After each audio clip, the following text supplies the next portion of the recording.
Thank you for choosing LTI for your food serving needs. Today, we'll guide you through how to safely start up, operate, and maintain your hot top glass unit. Press and hold the standby key on the control panel. The unit will begin heating. The current target temperature setting will be displayed. While heating, press and hold the up or down arrow for 2 to 3 seconds. The set LED light will blink.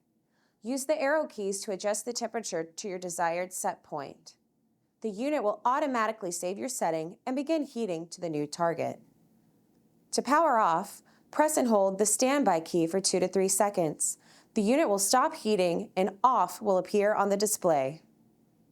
Following these simple steps will ensure safe and effective operation of your hot top glass unit.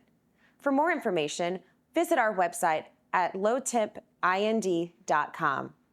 Thank you for choosing LTI.